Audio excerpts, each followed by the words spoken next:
ഇന്നിവിടെ തയ്യാറാക്കാൻ പോകുന്നത് ചിക്കൻ റോസ്റ്റാണ്. റെസ്റ്റോറൻറ്റിൽ കിട്ടുന്ന രീതിയിൽ ചിക്കൻ റോസ്റ്റ് എങ്ങനെ ഉണ്ടാക്കിയെടുക്കാമെന്ന് നമുക്കൊന്ന് നോക്കി നോക്കാം.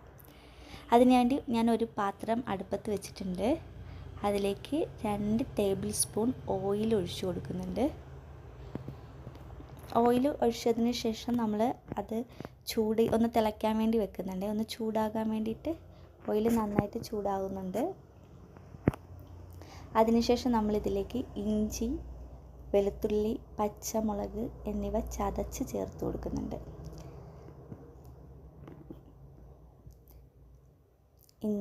ഇഞ്ചിയും പച്ചമുളകും വെളുത്തുള്ളി ഒരു 2 ഇഞ്ച് വെളുത്തുള്ളിയും 2 ഇഞ്ച് ഇഞ്ചിയും കൂടി നമ്മൾ നന്നായിട്ട് നല്ല രീതിയിലൊന്നും ചതച്ചിട്ടില്ല, ജസ്റ്റ് അതിൻ്റെ ടേസ്റ്റൊക്കെ ഒന്ന് ഇറങ്ങുന്ന രീതിയിൽ ഒന്ന് ചതച്ചിട്ടിട്ടുണ്ട്.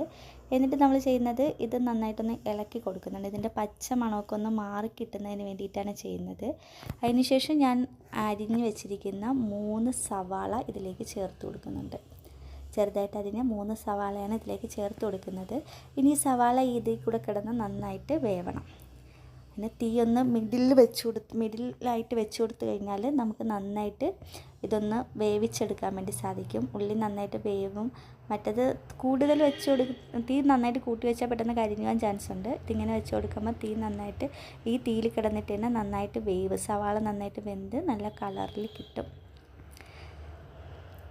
അതിൽ പെട്ടെന്ന് വാടി കിട്ടുന്നതിന് വേണ്ടിയിട്ട് കുറച്ച് ഉപ്പും കൂടി ചേർത്ത് വഴറ്റുക. കൂടി ചേർത്തിട്ട് നന്നായിട്ട് ഇളക്കി കൊടുക്കുക. എന്നിട്ടൊന്ന് അടച്ചും കൂടി വെക്കുക. അടച്ച് വെക്കുമ്പോൾ പെട്ടെന്ന് നല്ല രീതിയിൽ നമുക്ക് ഇതിന് ഒരു ചുമന്ന കളറൊക്കെ ആയിട്ട് നന്നായിട്ട് വെന്ത് കുറച്ച് നല്ല ടേസ്റ്റി ആയിട്ട് കിട്ടും.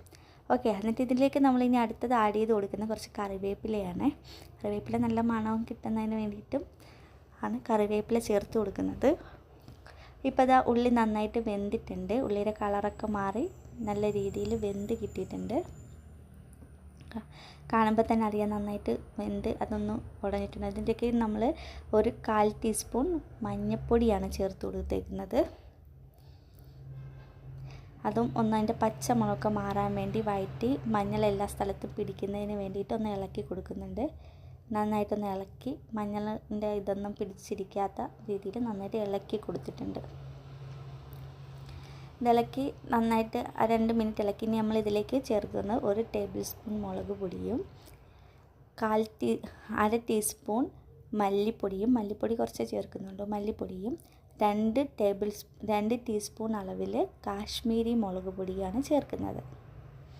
പിന്നെ ആവശ്യത്തിന് കുറച്ച് ചിക്കൻ മസാലയും കൂടി ചേർക്കുന്നുണ്ട്. ഇതൊക്കെ നിങ്ങളുടെ എരിവിന് ആവശ്യമായ രീതിയിൽ ഉപയോഗിക്കുക. ഞാനിപ്പോൾ ഇവിടെ എടുത്തിരിക്കുന്ന ഒരു കണക്കാണ് പറഞ്ഞിരിക്കുന്നത്. അത് ആവശ്യാനുസരണം ചേർത്ത് കൊടുക്കേണ്ടതാണ്.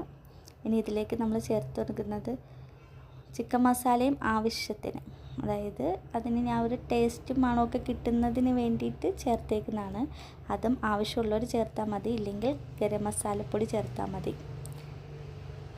മസാല നാട്ടിൻ പ്രദേശത്ത് ഉപയോഗിക്കുന്ന രീതിയിൽ ഞാൻ പെട്ടെന്ന് ചിക്കൻ മസാലയാണ് ചേർത്ത് കൊടുത്തിരിക്കുന്നത്. ഇതിൻ്റെ പച്ചമണമൊക്കെ നന്നായിട്ടൊന്ന് മാറുമ്പം ഞാനൊരു 2 തക്കാളി ജ്യൂസ് അടിച്ചിട്ടാണ് ഇതിലേക്ക് ചേർത്ത് കൊടുക്കാൻ പോകുന്നത്. ഇതിൻ്റെ പച്ചമണമൊക്കെ നന്നായിട്ട് മാറി ഇതൊന്ന് വഴണ്ട് കിട്ടുന്നതിന് വേണ്ടി ഒരു 2 മിനിറ്റ് ഇളക്കി കൊടുക്കുക. അപ്പോൾ അത് വഴണ്ട് കിട്ടി. അതിലേക്ക് ഞാൻ തക്കാളി ജ്യൂസ് അടിച്ച് വെച്ചേക്കുന്ന തക്കാളിയാണ് ചേർത്ത് കൊടുക്കുന്നത്. തക്കാളിയും കൂടി ഇതിൻ്റെ കൂടെ കിടന്ന് നന്നായിട്ട് വെന്ത് ഇതൊന്ന് നല്ല റോസ്റ്റ് പരുവത്തിലാവും. അപ്പോഴത്തേക്കും ഞാൻ ക്ലീൻ ചെയ്ത് വെച്ചിരിക്കുന്ന ചിക്കൻ ഇനി ചേർത്ത് കൊടുക്കണം. അപ്പോൾ ഇതൊന്ന് 2 മിനിറ്റ് ഒന്ന് വഴറ്റി ഇതിൻ്റെ പച്ച മണമൊക്കെ ഒന്ന് മാറിക്കഴിഞ്ഞതിന് ശേഷമാണ് ചിക്കൻ ചേർത്ത് കൊടുക്കുന്നത്. ഇപ്പോൾ ഏകദേശം അതിൻ്റെ പച്ചമണമൊക്കെ മാറി തുടങ്ങിയിട്ടുണ്ട്. നമുക്ക് റെസ്റ്റോറൻറ്റിൽ കിട്ടുന്ന രീതിയിൽ നല്ല ഒരു ചിക്കൻ റോസ്റ്റ് തയ്യാറാക്കാൻ ഇത്രയും സാധനങ്ങളാണ് ആഡ് ചെയ്യുന്നത്. ഇനി നമ്മളിതിലേക്ക് കഴുകി വെച്ചിരിക്കുന്ന ചിക്കനാണ് ചേർത്ത് കൊടുക്കേണ്ടത്. ഇനി ചിക്കൻ ഇതിൻ്റെ അരപ്പ് ഇതിൽ പിടിക്കുന്നതിന് വേണ്ടിയിട്ട് ഒരു 2-3 മിനിറ്റ് നന്നായിട്ട് ഇളക്കി ചേർക്കുക. നന്നായിട്ട് ഇളക്കി എന്ത് ചെയ്യുക, മസാല ഇതിൽ പിടിച്ചിരിക്കുന്ന രീതിയിലാക്കണം. അതിപ്പോൾ ചൂടോടെ ഇരിക്കുന്നത് കൊണ്ട് നന്നായിട്ട് ഇളക്കുമ്പോൾ ഇതിലേക്ക് ചേർന്നിരിക്കും.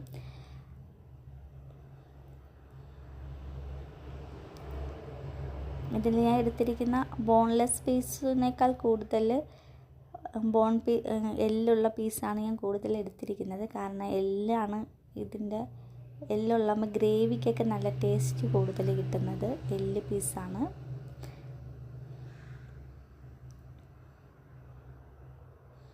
നന്നായിട്ട് ഇളക്കുന്നുണ്ട്. നന്നായിട്ട് ഇളക്കി നന്നായിട്ട് ചേർത്ത് വെച്ചിട്ട് അടച്ചു വെക്കണം. അടച്ചു വെക്കുമ്പോഴത്തേക്ക് ഇതിൽ തന്നെ വെള്ളം ഉണ്ടാകും. ആ വെള്ളത്തിൽ കിടന്ന് ചിക്കൻ ഒന്ന് വേവണം. അപ്പോഴത്തേക്കും ഇതിൻ്റെ മസാലയൊക്കെ നന്നായിട്ട് പിടിച്ചിരിക്കും. ഇപ്പം ഞാൻ അടച്ചു കൊടുത്തിട്ടുണ്ട്. ഇപ്പം ഞാനത് തുറന്നു നോക്കുമ്പോൾ ഒരു 15 മിനിറ്റ് വെച്ച് അടച്ച് വേവിച്ചതിന് ശേഷം തുറന്നു നോക്കുമ്പോൾ അതിൽ വെള്ളമൊക്കെ വറ്റിയിട്ടുണ്ടായിരുന്നു. അപ്പം ഞാൻ ഇതിലേക്ക് 1 ഗ്ലാസ് വെള്ളവും കൂടി ചേർത്ത് കൊടുത്തിട്ടുണ്ട്. എന്നിട്ട് കുറച്ചും കൂടി ഒന്ന് വേവിക്കുകയാണ്. എന്നിട്ട് ഈ സമയത്ത് നമ്മൾ 2 മിനിറ്റ് കൂടെ കഴിഞ്ഞിട്ട് നല്ല ഇപ്പോൾ ഉപ്പൊക്കെ ഉണ്ടോയെന്ന്, ഉപ്പും എരിവൊക്കെ ഉണ്ടോയെന്ന് ടേസ്റ്റ് നോക്കണം. ഇപ്പം ഞാൻ 1/4 ടീസ്പൂൺ ഗരം മസാല ചേർത്ത് കൊടുത്തു. എന്നിട്ട് നമ്മൾ നന്നായിട്ട് ഇളക്കി ഇതിൽ ടേസ്റ്റൊക്കെ നോക്കണം. ഇപ്പം ഞാൻ 1 ടീസ്പൂൺ അളവിൽ കുരുമുളക് പൊടി ചേർത്ത് കൊടുത്തിട്ടുണ്ട്. ഇതൊക്കെ എരിവിന് അനുസരിച്ച് ചേർത്ത് കൊടുക്കുക. ഇവിടെ എരിവ് അധികം വേണ്ടാത്തതുകൊണ്ട് ഞാൻ അതനുസരിച്ചാണ് ചെയ്തത്. എരിവ് ടേസ്റ്റൊക്കെ നോക്കിയിട്ട് എരിവ് അനുസരിച്ച് ചേർത്ത് കൊടുക്കുക. ഓക്കെ, ഇനി ഞാൻ ഇതിലേക്ക് 1 കപ്പ് തേങ്ങ ചുരണ്ടിയ 1/2 ഗ്ലാസ് തേങ്ങാപ്പാൽ, 1-ാം പാലാണേ, അത് ഇതിലേക്ക് ചേർത്ത് കൊടുത്തിട്ടുണ്ട്. അതാണ് അത്ര നല്ല കുറുക്കായിട്ട് കിട്ടിയിരിക്കുന്നത്. നല്ല കുറുവി കിട്ടിയിട്ടുണ്ടല്ലോ. അപ്പോൾ ഇതൊന്ന് ഇളക്കി കൊടുക്കുക.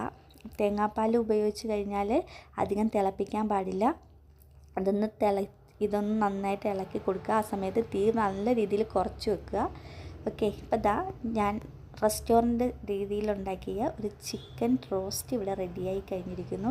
ചപ്പാത്തിയിലൂടെയും ചോറിൻ്റെ കൂടെയൊക്കെ കഴിക്കാൻ നല്ല ടേസ്റ്റിയാണ്. എല്ലാവരും ചെയ്ത് നോക്കുക. ഇതേ രീതിയിൽ ചെയ്തിട്ട് ഇഷ്ടപ്പെട്ടാൽ ലൈക്ക് ചെയ്യുക, ഷെയർ ചെയ്യുക, സബ്സ്ക്രൈബ് ചെയ്യുക.